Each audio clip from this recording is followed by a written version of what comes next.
ҷавонони азизи Тоҷикистон, оё мехоҳед ки дар чунин шаҳри афсонавиву зебо, яъне Самарқанди бостонӣ таҳсил гиред?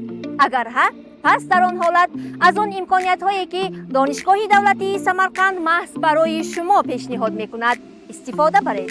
таҳсил дар шӯъбаҳои бакалавриат, магистратура ва ҳатто докторантураи донишгоҳ. шумо метавонед дар ин ҷо дар шакли рӯзона, шабона ва ҳатто масофавӣ таҳсил намоед. шуморо ба ин донишгоҳ бидуни супоридани имтиҳон тавассути суҳбат қабул мекунанд. ҳангоми пардохти нархи шартнома тақрибан ба миқдори $800 иёлоти муттаҳидаи амрико ба шумо хобгоҳи бепул бо шароитҳои хуб ҳам пешниҳод карда мешавад. дар донишгоҳ зиёда аз 40 номгӯи равияҳои таълим мавҷуд буда дар шӯъбаи тоҷикии факултаи филология шумо метавонед бо забони тоҷикӣ таҳсил намоед. барои маълумотҳои дақиқ ба рақамҳои зерин муроҷиат кунед. телефон ва ватсап бо рақамҳои 998 97 912 63 01. манзили телеграммӣ, нишонаи телеграммӣ Ибодилла Ҳимматов.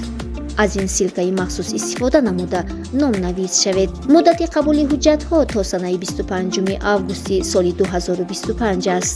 донишгоҳи давлатии Самарқанд шуморо интизор аст. تا بازدید در سمرقندی باستانی.